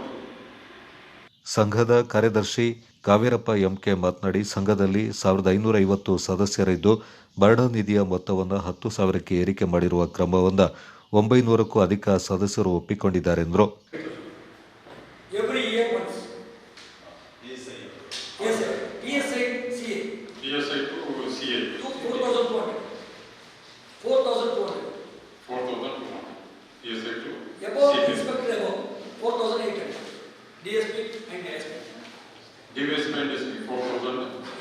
ಇದು ಪ್ರತಿ ವರ್ಷ ಮಾರ್ಚ್ 31 ರಿನ್ಯೂವಲ್ ಮಾಡ್ಕೋಬೇಕು. 3 ತಿಂಗಳು ಟೈಮ್, ಅದರ ಮೇಲೆ ಲಾಸ್ಟ್. ಹೆಚ್ಚಿನ ಸಂಪರ್ಕಕ್ಕೆ ರಿನ್ಯೂವಲ್ ಮಾಡೋಕ್ಕೆ ಕೆನರಾ ಬ್ಯಾಂಕಲ್ಲೇ ಮಾಡಬೇಕು. ಅದಕ್ಕೆ ಒಂದು ID ನಂಬರ್ ಇದೆ. ನಮಗೆ ಬೇಕಾದ್ರೆ ನಮ್ಮ ಸಂಘದ ಆಫೀಸಿಗೆ ಬಂದು ಸಂಪರ್ಕ ಮಾಡಿದ್ರೆ ಆ ನಂಬರ್ನೆಲ್ಲ ಕೊಡ್ತೇವೆ. ಇದು ರೀಫಂಡ್ ಅಲ್ಲ? ಇದು ರೀಫಂಡ್ ವರ್ಷಕ್ಕೆ 1.5 ಲಕ್ಷ ಮೈನರ್ ಇಂಜುರೀಸ್ ರೀಫಂಡ್ ಅಲ್ಲ. ಇದು 3 ಇಯರ್ ಇನ್ಶೂರೆನ್ಸ್, ಲೈಫ್ ಇನ್ಶೂರೆನ್ಸ್. 3 ಗಂಡನಿಗೆ ಇಬ್ಬರಿಗೆ ಸೇರಿ 3,000. ಅದೇ ASI TC2 ASI 3,000, PSI to CP 4,200. ನಿರ್ದೇಶಕರಾದ KY ಹಮೀದ್ ಹಾಗೂ NA ಜಗದೀಶ್ ಸುದ್ದಿಗೋಷ್ಠಿಯಲ್ಲಿ ಪಾಲ್ಗೊಂಡಿದ್ದರು. ಧರ್ಮಸ್ಥಳ ಗ್ರಾಮಾಭಿವೃದ್ಧಿ ಯೋಜನೆಯು ಆರ್ಥಿಕ, ಶಿಕ್ಷಣ, ಸಾಮಾಜಿಕ, ಕೃಷಿ, ಜಲಸಂಪನ್ಮೂಲ, ಆರೋಗ್ಯ, ಸಾಂಸ್ಕೃತಿಕ, ಸ್ವಚ್ಛತೆ, ಪರಿಸರ ನೈರ್ಮಲ್ಯ ಮುಂತಾದವುಗಳಿಗೆ ಹೆಚ್ಚಿನ ಆದ್ಯತೆ ನೀಡುತ್ತಾ ಇದೆ ಎಂದು ಧರ್ಮಸ್ಥಳ ಗ್ರಾಮಾಭಿವೃದ್ಧಿ ಸಂಸ್ಥೆಯ ಸೋಮರಪೇಟೆ ತಾಲೂಕು ಯೋಜನಾಧಿಕಾರಿ ಹನುಮಂತ ಅಂಗಡಿ ಅಭಿಪ್ರಾಯಪಟ್ಟರು. ಶ್ರೀ ಕ್ಷೇತ್ರ ಧರ್ಮಸ್ಥಳ ಗ್ರಾಮಾಭಿವೃದ್ಧಿ ಯೋಜನೆ ಸೋಮರಪೇಟೆ, ಪ್ರಗತಿ ಬಂಧು ಸ್ವಸಹಾಯ ಸಂಘಗಳ ಒಕ್ಕೂಟಗಳು, ಕೊಡ್ಲಿಪೇಟೆ ಮತ್ತು ಶನಿವಾರ ಸಂತೆಯ ವಲಯ ಹಂಡ್ಲಿ ಗ್ರಾಮ ಪಂಚಾಯತ್ನ ಹುಲಸೆಕೆರೆ ಅಭಿವೃದ್ಧಿ ಸಮಿತಿ ವತಿಯಿಂದ ಹುಲಸೆ ಗ್ರಾಮದಲ್ಲಿ ಅಭಿವೃದ್ಧಿಪಡಿಸಿದ 865ನೇ ನಮ್ಮೂರು ನಮ್ಮ ಕೆರೆಗೆ ಬಾಗಿನ ಅರ್ಪಣೆ ಮತ್ತು ಕೆರೆ ಹಸ್ತಾಂತರ ಕಾರ್ಯಕ್ರಮದಲ್ಲಿ ಪ್ರಾಸ್ತಾವಿಕವಾಗಿ ಮಾತನಾಡಿದರು.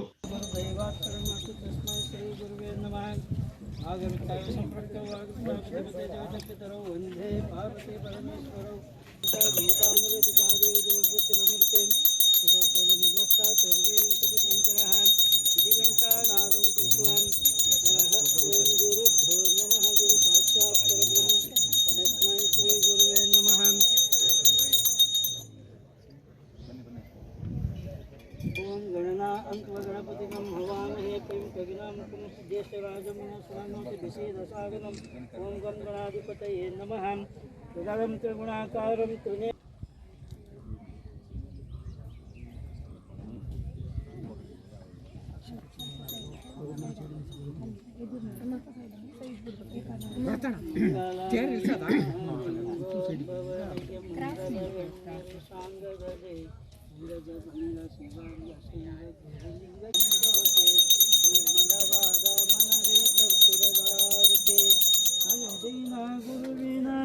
अनुराग भक्तियदे जननामरण रहित जंगमते भगीरो ज्ञान पूर्णम.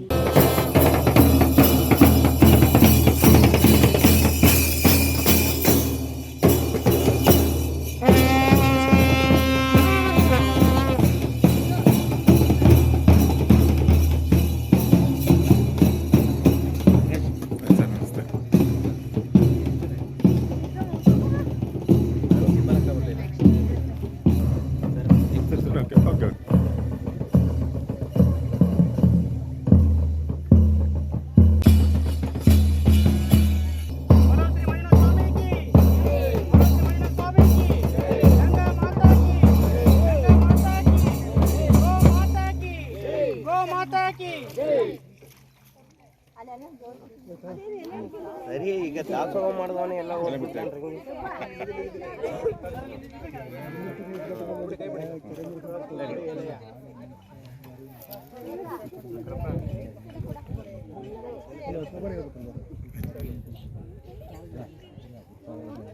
ಹೇಳಿ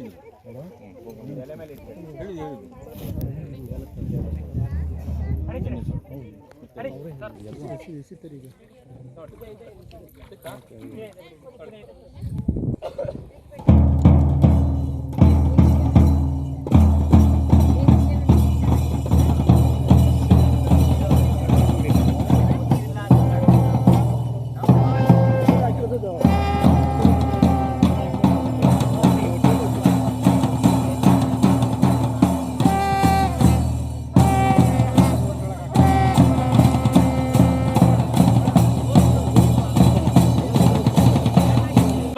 ಕೆರೆಯಿಂದ ಪ್ರಯೋಜನ ಪಡ್ಕೊಂಡಿದ್ದಾರೆ. ಅದರ ಜೊತೆಗೆ ಕೃಷಿ ಭೂಮಿ 200 ಎಕರೆದಷ್ಟು ಕೃಷಿ ಭೂಮಿ ಇದಕ್ಕೆ ಸಹಕಾರ ಅಂದರೆ ಈ ಕೆರೆಯಿಂದ ಸಹಕಾರ ಆಗುತ್ತೆ ಅನ್ನೋ ಮಾತನ್ನು ಹೇಳ್ತಾ, ಅದರ ಜೊತೆಗೆ ನಮಗೆ ಬೋರ್ವೆಲ್ ರಿಚಾರ್ಜ್ಗಳು ಕೂಡ 60 ಬೋರ್ವೆಲ್ ರಿಚಾರ್ಜ್ಗಳು ಇದರಿಂದ ಆಗುವಂಥ ಮಾಹಿತಿಯನ್ನು ಸ್ಥಳೀಯ ರೈತರು ನಮಗೆ ಕೊಟ್ಟಿದ್ದಾರೆ. ಅಷ್ಟೇ ಅಲ್ಲ, ನಮಗೆ ಇದರದ್ದೇ ಟೋಟಲ್ ಆಗಿ ನಮಗೆ 1856 ಅಂದರೆ ಹೂಳನ್ನು ತೆಗೆದುಕೊಂಡಿರ್ತಕ್ಕಂಥದ್ದು ಟಿಪ್ಪರ್ ಇರ್ಬೋದು. ಟಿಪ್ಪರಿಂದ 204, ಆಮೇಲೆ ನಮಗೆ 1856 ಟ್ರ್ಯಾಕ್ಟರಿಂದ 204 ಟಿಪ್ಪರಿಂದ, ಅಂದರೆ ಟೋಟಲ್ ಆಗಿ 2060 ಮಣ್ಣನ್ನು ರೈತರು ಇದರಿಂದ ತೆಗೆದುಕೊಂಡು ಹೋಗಿದ್ದಾರೆ ಅನ್ನೋ ಮಾತನ್ನು ಹೇಳಲಿಕ್ಕೆ ತುಂಬ ಇಷ್ಟಪಡ್ತೇವೆ. ಅದ್ರ ಜೊತೆಗೆ ಕೃಷಿಗೆ ಸಂಬಂಧಪಟ್ಟಂತೆ ನಮಗೆ ಪರಮ ಪೂಜ್ಯರು ಮಾತು ಹೇಳ್ತಾರೆ ಯಾವಾಗಲೂ ಕೂಡ, ಏನಂತಂದರೆ ಫಸ್ಟಿಗೆ ನಮಗೆ ನಾವು ಗೌರವ ಕೊಡಬೇಕಾದ್ರೆ ರೈತರಿಗೆ ಗೌರವ ಕೊಡಬೇಕು, ಮತ್ತೊಬ್ಬರಿಗೆ ಗೌರವ ಕೊಡಬೇಕಾದ್ರೆ ನಮ್ಮ ದೇಶದ ಗಡಿ ಭಾಗಗಳನ್ನು ಕಾಯ್ತಕ್ಕಂಥ ಸೈನಿಕರಿಗೆ ಗೌರವ ಕೊಡಬೇಕು. ಅಂದಾಗ ಮಾತ್ರ ನಮ್ಮ ದೇಶದ ಸಂಸ್ಕಾರ, ನಮ್ಮ ದೇಶದ ಸಂಸ್ಕೃತಿಯನ್ನು ಉಳಿಸಲಿಕ್ಕೆ ಸಾಧ್ಯ ಆಗುತ್ತ ಮಾತನ್ನು ಪರಮ ಪೂಜ್ಯರು ನಮಗೆ ಪದೇ ಪದೇ ಹೇಳ್ತಾರೆ. ಆ ನಿಟ್ಟಿನಲ್ಲಿ ರೈತರಿಗೆ ಬೇಕಾದಂಥ ಹಲವಾರು ಕಾರ್ಯಕ್ರಮಗಳನ್ನು, ರೈತ ಕ್ಷೇತ್ರ ಪಾಠಶಾಲೆ ಇರ್ಬೋದು, ಅದ್ರ ಜೊತೆಗೆ ರೈತರಿಗೆ ಅಧ್ಯಯನ ಪ್ರವಾಸಗಳಿರ್ಬೋದು, ಅದ್ರ ಜೊತೆಗೆ ರೈತರಿಗೆ ಕೃಷಿ ವಿಚಾರ ಸಂಕಿರಣಗಳಿರ್ಬೋದು, ಅಂದರೆ ಕೃಷಿ ಉತ್ಸವ, ತಾಲೂಕು ಮಟ್ಟದ ಕೃಷಿ ಉತ್ಸವಗಳಿರ್ಬೋದು, ರಾಜ್ಯ ಮಟ್ಟದ ಕೃಷಿ ಮೇಳಗಳನ್ನಿರ್ಬೋದು, ಇಂಥ ಹಲವಾರು ಕಾರ್ಯಕ್ರಮಗಳನ್ನು ಪರಮ ಪೂಜ್ಯರು ರೈತರಿಗಾಗಿ ಕೊಡ್ತಾ ಸೌಕರ್ಯಗಳು. ಈ ನೀರು ಇತ್ತುಪ್ಪ, ಕೆರೆಗಳು ಇತ್ತುಪ್ಪ ಅಂತಂದರೆ ಆ ಕೆರೆಗಳಿಂದ ಹಲವಾರು ರೈತರಿಗೆ ಅನುಕೂಲ ಆಗುತ್ತೆ. ರೈತರಿಗೆ ಅಷ್ಟೇ ಅಲ್ಲ, ಅದನ್ನು ನಂಬಿಕೊಂಡು ಬಂದಿರತಕ್ಕಂಥ ಜೀವರಾಶಿಗಳಿಗೆ ನಮಗೆ ದಾಹ ಆದಾಗ ನಾವು ನೀರು ಬೇಕಂತೇಳಿ ನಾವು ಮನೆಗೆ ಹೋಗಿ ಕೇಳಿಕೊಂಡು ಆ ದಾಹವನ್ನು ನೀಗಿಸ್ಕೊಳ್ತೇವೆ. ಆದರೆ ಪ್ರಾಣಿ ಪಕ್ಷಿಗಳು ಅವು ಎಲ್ಲಿಗೆ ಹೋಗ್ಬೇಕು ಅನ್ನೋದು ಗೊತ್ತಾಗಲ್ಲ. ಆ ಒಂದು ದೂರದೃಷ್ಟಿಯನ್ನು ಇಟ್ಕೊಂಡು ಪರಮ ಪೂಜ್ಯರು ಇಂಥ ಕೆರೆಗಳನ್ನು ಕರ್ನಾಟಕ ರಾಜ್ಯಾದ್ಯಂತ ಇದು 865, ಆದರೆ ಈ ಪ್ರಸ್ತುತ ತಗೊಂಡ್ರೆ ಸುಮಾರು 1100 ಕೆರೆಗಳು ಈಗಾಗಲೇ ನಮ್ಮ ರಾಜ್ಯಾದ್ಯಂತ ಕಾರ್ಯಕ್ರಮಗಳಾಗಿದೆ. ಇದು ನಮ್ಮ ಈ 1 ಎಕರೆ 8 ಗುಂಟೆ ಇರ್ತಕ್ಕಂಥ ಕೆರೆಯನ್ನು ನಮಗೆ 7,80,000 ರೂಪಾಯಿದಷ್ಟು ಪರಮ ಪೂಜ್ಯರು ಅಲ್ಲಿಂದ ಅನುದಾನ ಕೊಟ್ಟು, ಆದರೆ ಬೇರೆಗೆ ಹೋಲಿಸ್ಕೊಂಡಾಗ ಇದಕ್ಕೆ ಜಾಸ್ತಿ ಅಮೌಂಟ್ ಆಗುತ್ತೆ. ಆದರೆ ನಾವು ಮಾಡೋದ್ರಿಂದ ಇದು 7,80,000 ರೂಪಾಯಿ ಮುಗಿದಿದೆ. ಯಾಕೆ ಮುಗಿದಿದೆಪ್ಪ ಅಂತಂದರೆ, ಕೊಡ್ಲಿಪೇಟೆ ಕಲ್ಲುಮಠದ ಶ್ರೀ ಮಹಾಂತ ಸ್ವಾಮೀಜಿ ಸಮಾರಂಭ ಉದ್ಘಾಟಿಸಿ ಮಾತನಾಡಿ, ಧರ್ಮಸ್ಥಳ ಗ್ರಾಮಾಭಿವೃದ್ಧಿ ಸಂಸ್ಥೆಯ 10 ಹಲವು ಕಾರ್ಯಕ್ರಮಗಳ ಮೂಲಕ ಸಂಸ್ಥೆಯು ಸರ್ಕಾರ ಮಾಡಬೇಕಿದ್ದ ಕೆಲಸಗಳನ್ನು ಮಾಡ್ತಾ ಇದೆ. ದುಶ್ಚಟವನ್ನು ದೂರ ಮಾಡುವಂತಹ ಸಮಾಜವನ್ನು ಜಾಗೃತಿ ಮೂಡಿಸ್ತಾ ಇರುವ ಕಾರ್ಯದ ಜೊತೆಗೆ ಆರ್ಥಿಕ, ಶೈಕ್ಷಣಿಕ, ಆರೋಗ್ಯ ಕ್ಷೇತ್ರಗಳ ಸುಧಾರಣೆಗೆ ಶ್ರಮಿಸುತ್ತಿರುವ ಕಾರ್ಯವನ್ನು ಶ್ಲಾಘನೀಯವೆಂದರು.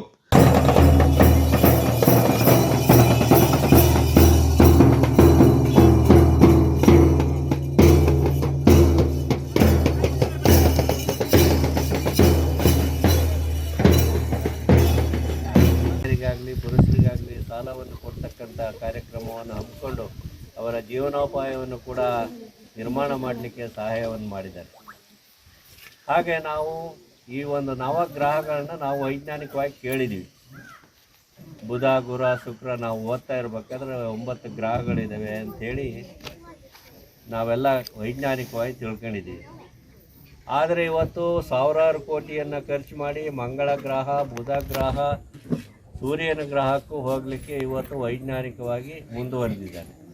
ಸಾವಿರಾರು ಕೋಟಿಯನ್ನು ಖರ್ಚು ಮಾಡ್ತಾ ಇದ್ದಾನೆ ವೈಜ್ಞಾನಿಕವಾಗಿ. ಅದೇ ಈ ಒಂದು ಗ್ರಹದಲ್ಲಿ ಏನೂ ಖರ್ಚಿಲ್ಲದೇ ಹುಟ್ಟಿದ ತಕ್ಷಣ ನಮಗೆ ಉಸಿರಾಡಲಿಕ್ಕೆ ಆಮ್ಲಜನಕವನ್ನು ಕೊಟ್ಟಿದ್ದಾನೆ ಭಗವಂತ ಈ ಭೂಮಿಗೆಲ್ಲಿ ಮಾತ್ರ. ಬೇರೆ ಇನ್ಯಾವ ಗ್ರಹದಲ್ಲೂ ಕೂಡ ಇಂಥ ಸೌಕರ್ಯ, ಇಂಥ ಇದು ಎಲ್ಲೂ ಇಲ್ಲ. ಅದೇ ರೀತಿ ಕಷ್ಟ ಇಲ್ಲದೇನೆ ಸಾವಿರಾರು ಕೋಟಿ ಖರ್ಚು ಮಾಡ್ದಲೇ ಫಲವತ್ತಾದ ಭೂಮಿ, ಒಳ್ಳೆಯ ಆಮ್ಲಜನಕ, ಒಳ್ಳೆಯ ಬೆಳಕನ್ನು ಕೊಡ್ತಕ್ಕಂಥದ್ದು, ಸಸ್ಯ ಶ್ಯಾಮಲಗಳು ಇವತ್ತೆಲ್ಲವೂ ಕೂಡ ಮನುಷ್ಯನಿಗೆ ಅಗತ್ಯವಾಗಿ ಬೇಕಾಗಿರ್ತಕ್ಕಂಥದ್ದು. ಮನುಷ್ಯ ಇವತ್ತು ಏನಾಗಿದೆ ಅಂತಂದರೆ ಎಲ್ಲ ವೈಜ್ಞಾನಿಕವಾಗಿ ಮುಂದುವರೆದ್ರೂ ಕೂಡ ಇವತ್ತು ಆಂತರಿಕವಾಗಿ ದಾರಿದ್ರ್ಯವನ್ನು ಅನುಭವಿಸ್ತಾ ಇದ್ದಾರೆ. ಹೊರಗಡೆ ಶ್ರೀಮಂತಿಗೆ ಇರ್ಬೋದು, ಅಂತರಂಗದಲ್ಲಿ ಬಡತನ ಇದೆ. ಒಬ್ಬರಿಗೆ ಸಹಾಯ ಮಾಡ್ತಕ್ಕಂಥದ್ದು, ಇನ್ನೊಬ್ಬರನ್ನ ಬದುಕಲಿಕ್ಕೆ ಬಿಡ್ತಕ್ಕಂಥದ್ದು, ಪರೋಪಕಾರವನ್ನು ಮಾಡ್ತಕ್ಕಂಥದ್ದು, ಪರಪೀಡನೆಯನ್ನು ನಿಲ್ಲಿಸ್ತಕ್ಕಂಥದ್ದು, ಇವನ್ನೆಲ್ಲರೂ ಕೂಡ ಮನುಷ್ಯ ಇವತ್ತು ಮಾಡಬೇಕಾಗುತ್ತೆ. ಕಾರ್ಯಕ್ರಮದಲ್ಲಿ ಜನಜಾಗೃತಿ ಸಮಿತಿ ಸದಸ್ಯ ಭಗವಾನ್, ಸದಸ್ಯೆ ಪೂರ್ಣಿಮಾ ಕಿರಣ್, ಹುಲಸೆಕೆರೆ ಅಭಿವೃದ್ಧಿ ಸಮಿತಿ ಅಧ್ಯಕ್ಷ ಭರತ್ ಹುಲಸೆ, ಹಂಡ್ಲಿ ಗ್ರಾಮ ಪಂಚಾಯತ್ ಪಿಡಿಒ ಅಂಜನಾದೇವಿ, ಗ್ರಾಮ ಪಂಚಾಯತ್ ಉಪಾಧ್ಯಕ್ಷ ಎಚ್.ಎಸ್. ಅಶೋಕ್ ಮತ್ತಿತರ ಪ್ರಮುಖರು ಪಾಲ್ಗೊಂಡಿದ್ದರು. ಚಟ್ಟಳ್ಳಿಯ ವಿರಾಟ್ ಹಿಂದೂ ಸಂಗಮ ಆಯೋಜನಾ ಸಮಿತಿ ವತಿಯಿಂದ ಫೆಬ್ರವರಿ 22ರಂದು ಚಟ್ಟಳ್ಳಿಯಲ್ಲಿ ಬೃಹತ್ ವಿರಾಟ್ ಹಿಂದೂ ಸಂಗಮವೊಂದ ಆಯೋಜನೆ ಮಾಡಲಾಗಿದೆ ಎಂದು ಸಮಿತಿಯ ಸಂಯೋಜಕ ಪೇರಿಯನ ಉದಯಕುಮಾರ್ ತಿಳಿಸಿದ್ದಾರೆ. ನಗರದಲ್ಲಿ ಸುದ್ದಿಗೋಷ್ಠಿಯಲ್ಲಿ ಕಾರ್ಯಕ್ರಮದ ಕುರಿತು ಮಾಹಿತಿ ನೀಡಿದವರು, ಭಾನುವಾರ ಮಧ್ಯಾಹ್ನ 2 ಗಂಟೆಗೆ ವ್ಯಾಲಿ ಪ್ಲೇ ಶಾಲೆ ಮುಂಭಾಗದಿಂದ ಚಟ್ಟಳ್ಳಿ ಪ್ರೌಢಶಾಲಾ ಆಟದ ಮೈದಾನದವರೆಗೆ ಬೃಹತ್ ಶೋಭಾಯಾತ್ರೆ ಸಾಗಲಿದೆ.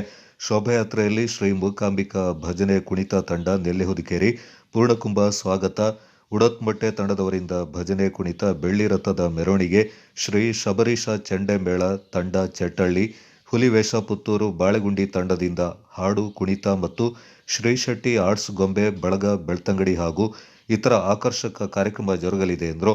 ಸಂಜೆ 5 ಗಂಟೆಗೆ ಚಟ್ಟಳ್ಳಿಯ ಪ್ರೌಢಶಾಲಾ ಆಟದ ಮೈದಾನದಲ್ಲಿ ಸಭಾ ಕಾರ್ಯಕ್ರಮ ನಡೆಯಲಿದೆ. ಕಾಫಿ ಬೆಳೆಗಾರರಾದ ಕೊಂಗೇಟಿರ ವೀಣಾ ಅಪ್ಪಣ್ಣ ಅವರ ಅಧ್ಯಕ್ಷತೆಯಲ್ಲಿ ನಡೆಯುವ ಸಭೆಯಲ್ಲಿ ರಾಷ್ಟ್ರೀಯ ಸ್ವಯಂ ಸೇವಕ ಸಂಘದ ಮಂಗಳೂರು ವಿಭಾಗದ ಕಾರ್ಯವಾಹಕ ವಾದಿರಾಜ್ ಉಡುಪಿ ಅವರು ದಿಕ್ಸೂಚಿ ಭಾಷಣ ಮಾಡಲಿದ್ದಾರೆಂದರು. ಕಾರ್ಯಕ್ರಮ ದಿನಾಂಕ 22/2/2026 ಭಾನುವಾರದಂದು ಮಧ್ಯಾಹ್ನ 2 ಗಂಟೆಗೆ ಚಿಟ್ಟಳ್ಳಿಯ ವ್ಯಾಲಿ ಪ್ಲೇ ಶಾಲೆಯ ಮುಂಭಾಗದಿಂದ ಹೊರಡಲಿದೆ. ಬೃಹತ್ ಶೋಭಾಯಾತ್ರಾ ಕಾರ್ಯಕ್ರಮ ಹೊರಡಲಿದೆ. ಈ ಬೃಹತ್ ಶೋಭಾಯಾತ್ರೆಯಲ್ಲಿ ಶ್ರೀ ಮೂಕಾಂಬಿಕಾ ಭಜನೆ ಕುಣಿತ ನೆಲ್ಲಿಹುದಿಕೇರಿ, ಪೂರ್ಣಕುಂಭ ಸ್ವಾಗತ, ಉಡತ್ಮೊಟ್ಟೆ ತಂಡದವರಿಂದ ಭಜನೆ ಕುಣಿತ, ಬೆಳ್ಳಿ ರಥದ ಮೆರವಣಿಗೆ, ಶ್ರೀ ಶಬರೀಶ ಚೆಂಡೆಮೇಳ ತಂಡ ಚಟ್ಟಳ್ಳಿ, ಹುಲಿವೇಷ ಪುತ್ತೂರು, ಬಾಳೆಗುಂಡಿ ತಂಡದವರಿಂದ ಹಾಡಿ ಕುಣಿತ ಮತ್ತು ಶ್ರೀ ಶೆಟ್ಟಿ ಆರ್ಟ್ಸ್ ಗೊಂಬೆ ಬಳಗ ಬೆಳ್ತಂಗಡಿ, ಇಂಥ ಆಕರ್ಷಕ ಹಲವಾರು ಕಾರ್ಯಕ್ರಮಗಳು ಸಹ ಈ ಒಂದು ಶೋಭಾಯಾತ್ರೆ ನಡೆಯಲಿದೆ. ಈ ಶೋಭಾಯಾತ್ರೆಯಲ್ಲಿ ನಮ್ಮ ಸಮಸ್ತ ಹಿಂದೂ ಬಾಂಧವರು, ಕೇರಳ ಶ್ರೀಮಂಗಲ ಗ್ರಾಮದ ಸಮಸ್ತ ಹಿಂದೂ ಬಾಂಧವರು ಈ ಒಂದು ಕಾರ್ಯಕ್ರಮದಲ್ಲಿ ಭಾಗಿಯಾಗಿ ಈ ಕಾರ್ಯಕ್ರಮ ಯಶಸ್ವಿಯಾಗಲು ಸಹಕರಿಸಬೇಕು. ಹಾಗೆ ಶೋಭಾಯಾತ್ರೆ ತಲುಪಿ ಚಿಟ್ಟಳ್ಳಿ ಪ್ರೌಢಶಾಲಾ ಆಟದ ಮೈದಾನದಲ್ಲಿ ಕೊನೆಗೊಳ್ಳಲಿದೆ. ಸಂಜೆ 5:30 ಗಂಟೆಗೆ ಸಭಾ ಕಾರ್ಯಕ್ರಮ ಸಹ ನಡೆಯಲಿದೆ. ಈ ಸಭಾ ಕಾರ್ಯಕ್ರಮಕ್ಕಿಂತ ಮುಂಚಿತವಾಗಿ ಇಲ್ಲಿ ನಡೆಯುವಂತಹ ಏನು ನಾವೀಗ ಶೋಭಾಯಾತ್ರೆ ಕೇಳುವ ಕಾರ್ಯಕ್ರಮವನ್ನು ಕೊಟ್ಟಿದ್ದೇವೆ, ಆ ಪ್ರತಿಯೊಂದು ಶೋಭಾಯಾತ್ರೆ ಇರುವಂತಹ ಕಾರ್ಯಕ್ರಮವನ್ನು ಸಹ ಆಟದ ಮೈದಾನದಲ್ಲಿ ನಾವು ಒಂದು ತೋರಿಸಬೇಕು ಅಂತ ಏರ್ಪಾಡು ಮಾಡಿದ್ದೇವೆ. ಹಾಗೆ ಈ ಕಾರ್ಯಕ್ರಮದ ಸಭಾ ಅಧ್ಯಕ್ಷರಾಗಿ ಶ್ರೀಮತಿ ಕೊಂಗೇಟಿರ ವೀಣಾ ಅಪ್ಪಣ್ಣನವರಿದ್ದಾರೆ. ಹಾಗೂ ಮಂಗಳೂರು ಸ್ವಯಂ ಸೇವಕ ವಿಭಾಗದ ಕಾರ್ಯನಿರ್ವಾಹಕರಾದ ವಾದಿರಾಜ್ ಉಡುಪಿ ಇವರು ದಿಕ್ಸೂಚಿ ಭಾಷಣ ಮಾಡಲಿದ್ದಾರೆ. ಸಭಾ ಕಾರ್ಯಕ್ರಮ ಆದ ನಂತರ ಒಂದು ಲಘು ಉಪಹಾರವನ್ನು ಸಹ ಏರ್ಪಡಿಸಿದ್ದೇವೆ. ಭಾನುವಾರ ಈ ಒಂದು ಹಿಂದೂ ಸಂಗಮ ಎನ್ನುವಂಥ ಕಾರ್ಯಕ್ರಮ ಚಟ್ಟಳ್ಳಿಯಲ್ಲಿ ಏರ್ಪಾಡಾಗಿದೆ. ನಿಮಗೆಲ್ಲ ತಿಳಿದಿರುವಂತೆ ಕೊಡಗಿನಾದ್ಯಂತ ಮಂಡಲಗಳಲ್ಲಿ ಈ ಒಂದು ಕಾರ್ಯಕ್ರಮಗಳು ಈಗಾಗಲೇ ನೆರವೇರಿದೆ. ಹಾಗೆ ಚಟ್ಟಳ್ಳಿಯಲ್ಲಿ ಈ ಒಂದು ಕಾರ್ಯಕ್ರಮ 22ನೇ ತಾರೀಕು ಭಾನುವಾರದಂದು ನಡೀತಾ ಇದೆ. ರಾಷ್ಟ್ರೀಯ ಸ್ವಯಂ ಸೇವಕ ಸಂಘಕ್ಕೆ 100 ವರ್ಷದ ಅವಧಿ ಪೂರ್ಣಗೊಂಡ ವಿಷಯವಾಗಿ ಅದರ ಒಂದು ಸಂಭ್ರಮಾಚರಣೆಯ ಒಂದು ಭಾಗವಾಗಿ ಈ ಒಂದು ಹಿಂದೂ ಸಂಗಮ ಕಾರ್ಯಕ್ರಮವನ್ನು ದೇಶಾದ್ಯಂತ ನಡೆಸ್ತಾ ಬರ್ತಾ ಇದ್ದಾರೆ. ಚಿಟ್ಟಳ್ಳಿಯಲ್ಲಿ 22ನೇ ತಾರೀಕು ಕಾರ್ಯಕ್ರಮ ಮಧ್ಯಾಹ್ನ 2 ಗಂಟೆಗೆ ಶೋಭಾಯಾತ್ರೆ ವ್ಯಾಲಿ ಸ್ಕೂಲ್ ಪ್ಲೇ ಹೋಮ್ನಿಂದ ಒಂದು ಚಿಟ್ಟಳ್ಳಿ ಶಾಲಾ ಮೈದಾನದವರೆಗೆ ನಡೆಯಲಿದೆ. ಒಂದು ಅದ್ದೂರಿಯಾದಂತಹ ಒಂದು ಶೋಭಾಯಾತ್ರೆ. ಈ ಒಂದು ಶೋಭಾಯಾತ್ರೆಯಲ್ಲಿ ನಾಡಿನ ಎಲ್ಲ ಹಿಂದೂ ಬಾಂಧವರು, ಇದರಲ್ಲಿ ಯಾವುದೇ ಜಾತಿ ಧರ್ಮ ಭೇದವಿಲ್ಲದೆ, ಯಾವುದೇ ಪಕ್ಷಗಳ ಭೇದವಿಲ್ಲದೆ ಎಲ್ಲರೂ ಈ ಒಂದು ಕಾರ್ಯಕ್ರಮದಲ್ಲಿ ಬಂದುಬಿಟ್ಟು ಒಗ್ಗಟ್ಟಾಗಿ ನಮ್ಮೊಂದಿಗೆ ನಿಲ್ಲಬೇಕು, ಈ ಒಂದು ಕಾರ್ಯಕ್ರಮವನ್ನು ಯಶಸ್ವಿಗೊಳಿಸಬೇಕು ಅಂತ ಹೇಳ್ಬಿಟ್ಟು ನಾವು ಕೇಳ್ಕೊಳ್ತಾ ಇದ್ದೀವಿ. ರಾಷ್ಟ್ರದ ಅಭಿವೃದ್ಧಿಗೆ ಸಾಮಾಜಿಕ ನ್ಯಾಯ ಅವಶ್ಯ. ಸಾಮಾಜಿಕ ನ್ಯಾಯವು ರಾಷ್ಟ್ರಗಳ ಒಳಗೆ ಶಾಂತಿಯುತ ಮತ್ತು ಸಮೃದ್ಧ ಸಹಬಾಳ್ವೆಗೆ ಆಧಾರವಾಗಿರುವ ತತ್ವವಾಗಿದೆ ಎಂದು ವಿರಾಜಪೇಟೆಯ ಜೆಎಂಎಫ್ಸಿಯ ಹಿರಿಯ ಸಿವಿಲ್ ನ್ಯಾಯಾಧೀಶ ಹಾಗೂ ವಿರಾಜಪೇಟೆ ತಾಲೂಕು ಕಾನೂನು ಸೇವಾ ಸಮಿತಿ ಅಧ್ಯಕ್ಷ ಮಂಜುನಾಥ್ ಆರ್ ಅಭಿಪ್ರಾಯಪಟ್ಟಿದ್ದಾರೆ.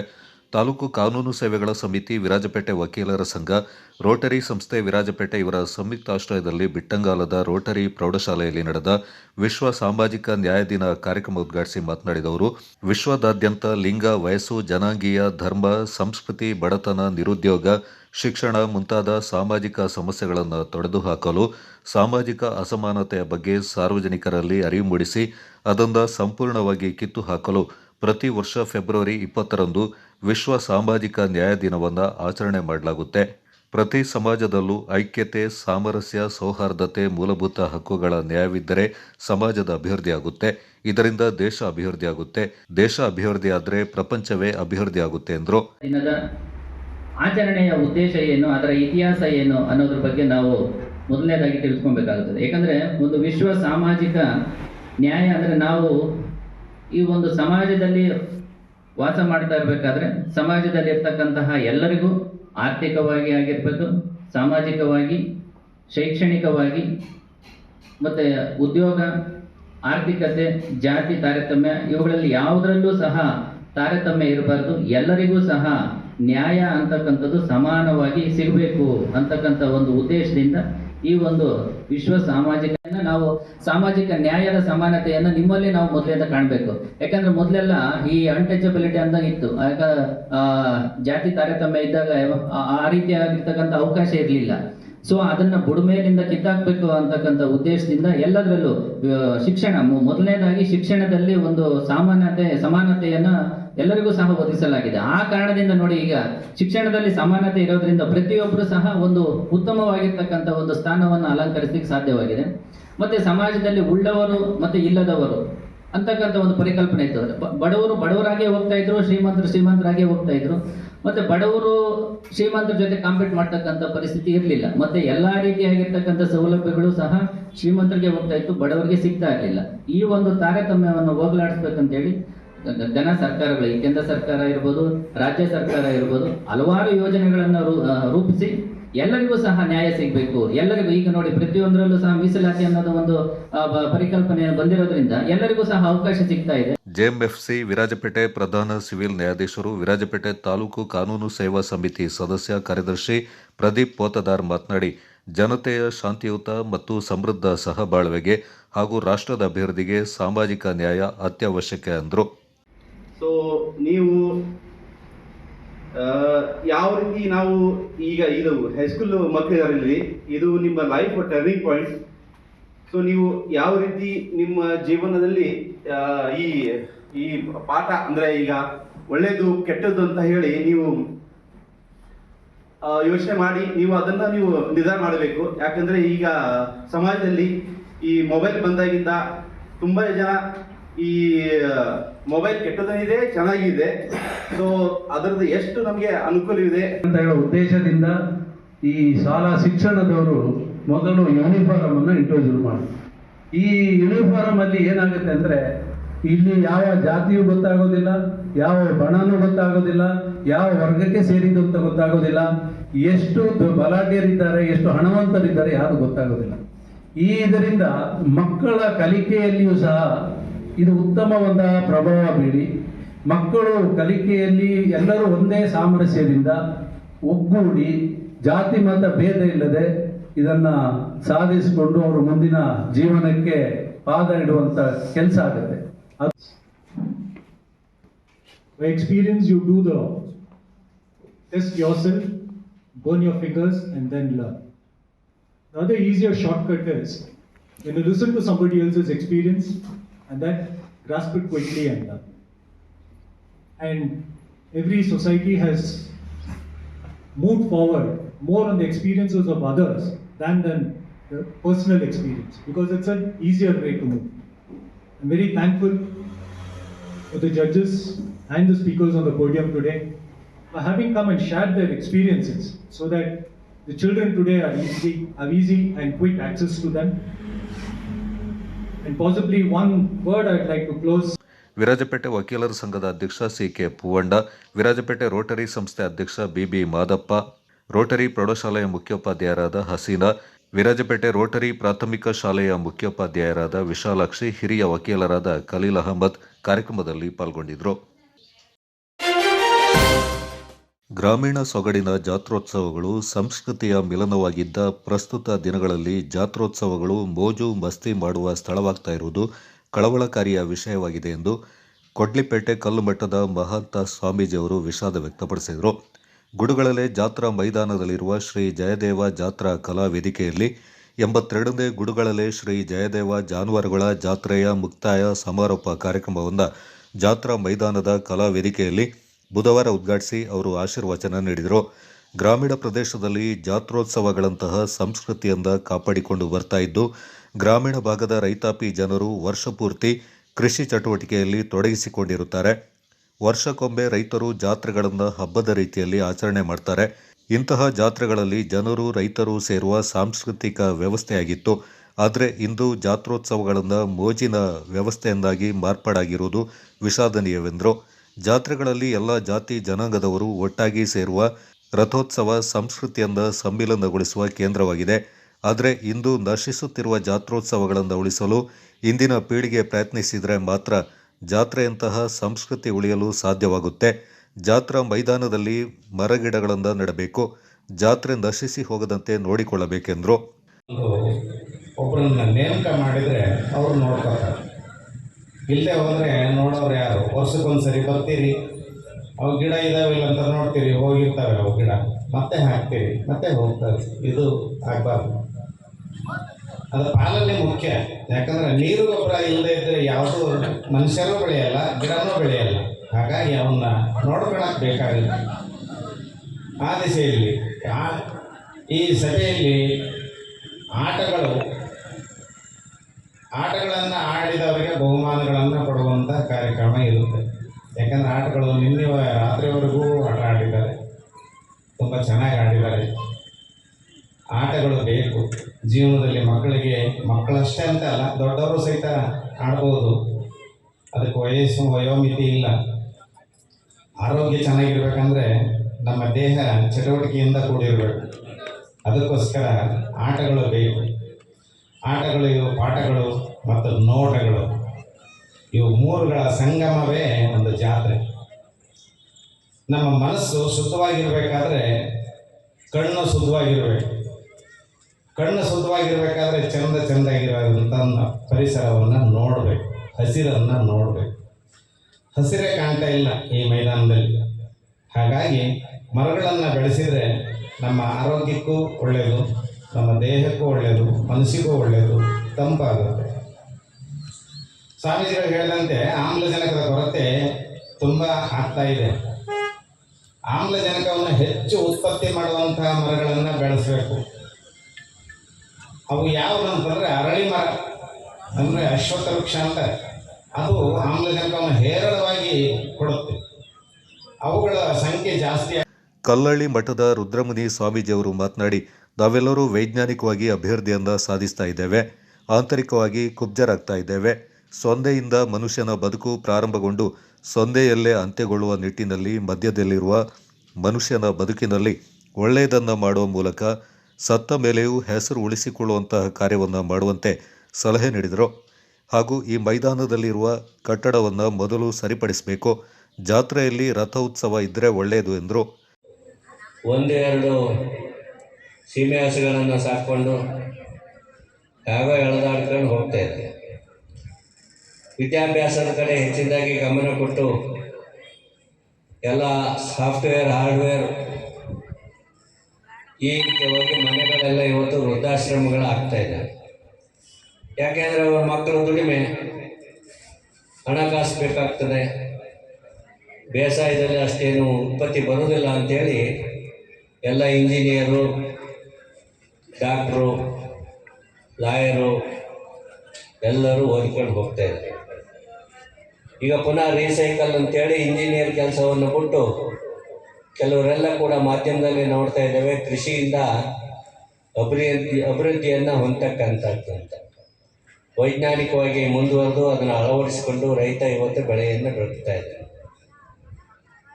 ಈ ಒಂದು ವಾರದಿಂದ ಸಿದ್ಧಗಂಗಾ ಮಠದಲ್ಲಿ ಜಾತ್ರಾ ಮಹೋತ್ಸವಗಳು ನಡೀತಾ ಇದೆ. ಹಳ್ಳಿ ಗ್ರಾಮ ಪಂಚಾಯತ್ ಅಧ್ಯಕ್ಷೆ ಸುಧಾ ಈರೇಶ್ ಮಾತನಾಡಿ, ಜಾತ್ರೆಗಳಲ್ಲಿ ಎಲ್ಲ ಜಾತಿ ಧರ್ಮದವರು ಬಡವ ಶ್ರೀಮಂತ ಭೇದ ಭಾವ ಇಲ್ಲದೆ ಎಲ್ಲರೂ ಸೇರುತ್ತಾರೆ. ಇಂತಹ ಐಕ್ಯತೆಯಿಂದ ಸಾರುವ ಜಾತ್ರೆಯಿಂದ ಉಳಿಸಿಕೊಳ್ಳಲು ಮುಂದಿನ ಸಮಿತಿ ಸಹಕರಿಸಬೇಕಾಗಿದೆ.